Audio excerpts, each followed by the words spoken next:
shoved off to school as a distraction to the birthers most times.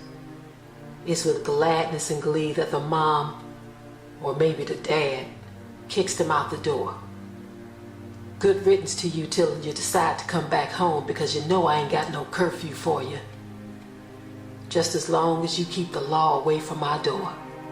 If they come here, I'll just tell them you're a troubled child who always disappears and runs away from home.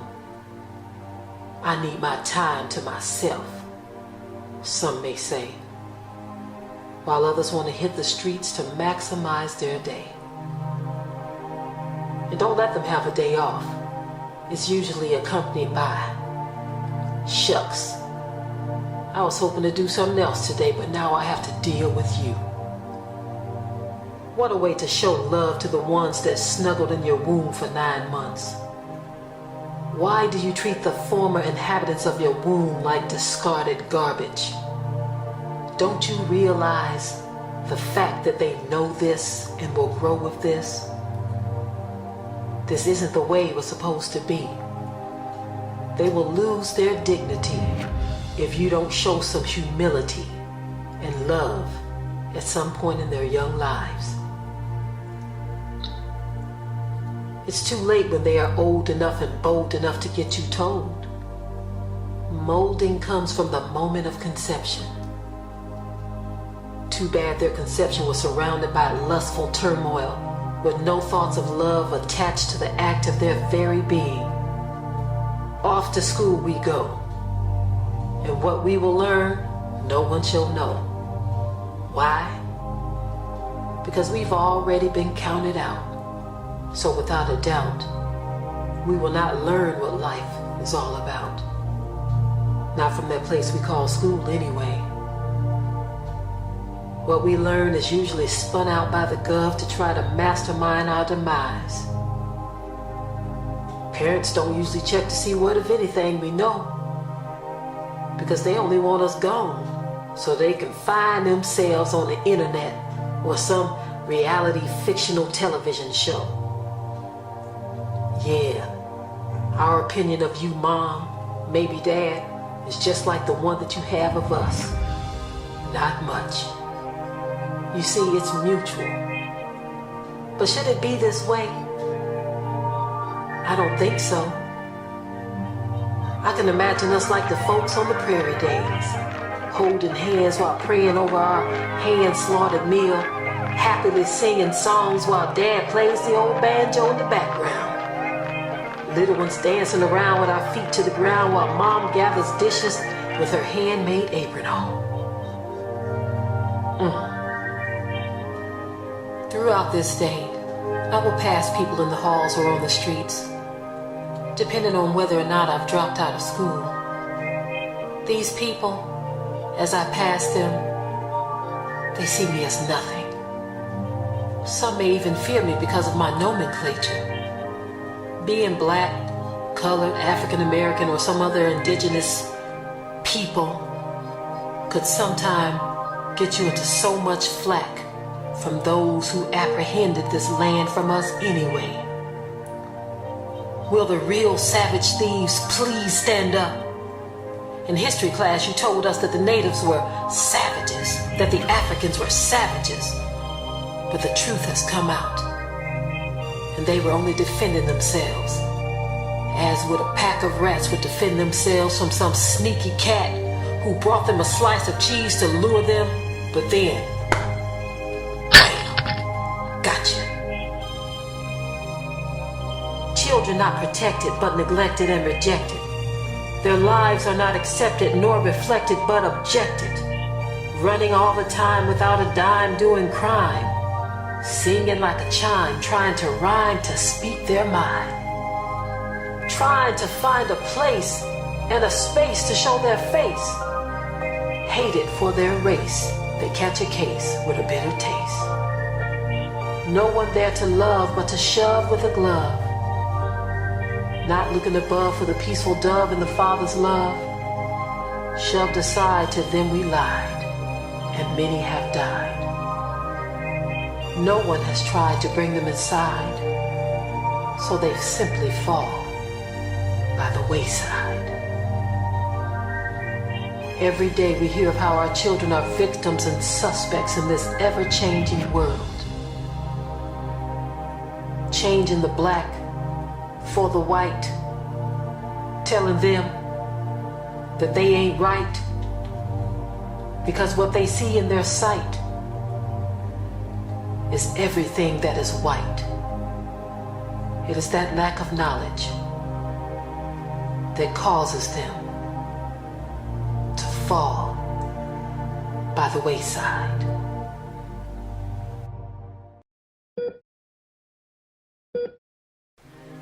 Mama was only 15. Automatic death sentence? It doesn't have to be, but usually is for most. Why? Because Mama was only 15 and unlearned. Never knew nothing herself. Why? Because Grandma didn't teach her nothing.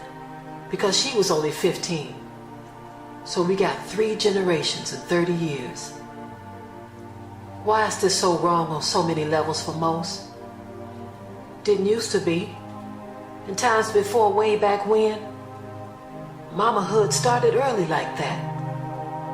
The only difference was Mamas was ready for the world, cooking, rearing, plowing, churning, trading, baking and brewing.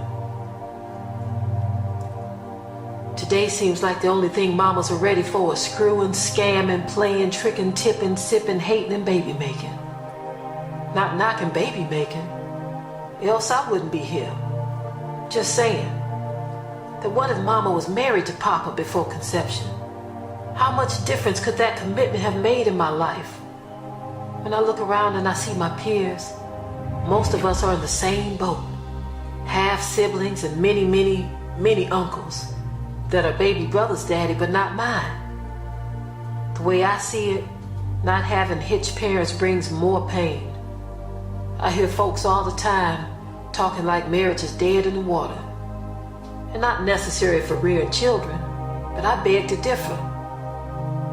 Because although marriage isn't necessary to make a baby, it's necessary for raising one proper. The way I see it. The further folks get away from how the Almighty intended things, the worse the picture becomes. It's getting uglier and uglier. Baby mamas and daddies with half siblings spread across the globe. Well, I ain't gonna go that deep. I at least say across the country or across the city, depending on what your life is like.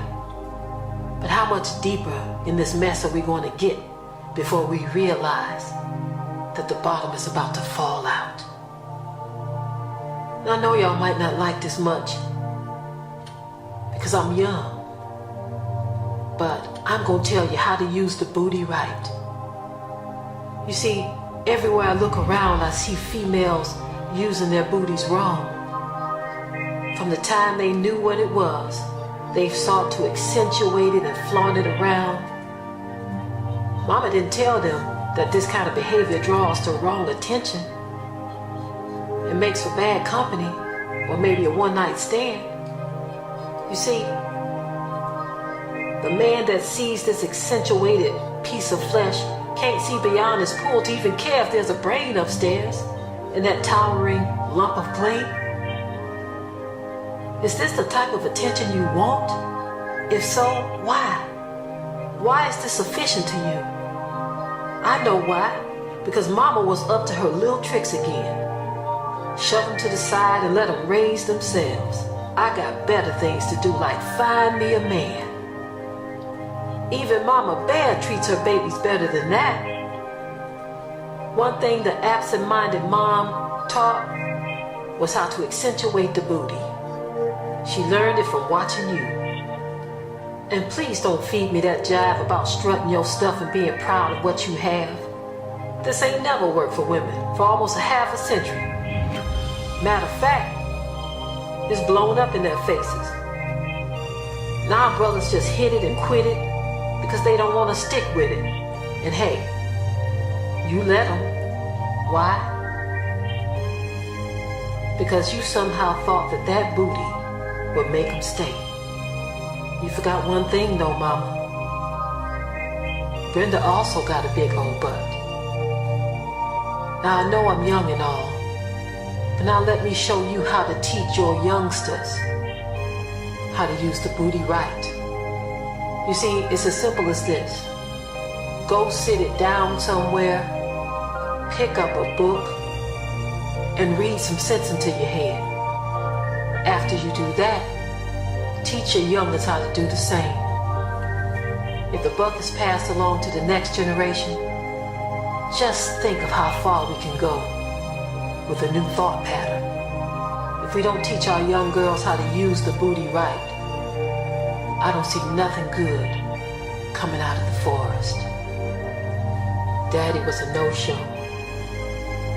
It's the same old story being spun around with different players each time. Sometimes it's one of the same players depending on what side of town we talk about. Junebug and Pookie is a common nickname for the multi-baby daddy that several chicks like to call upon. Who in their right minds want to be the next link in a chain of fools?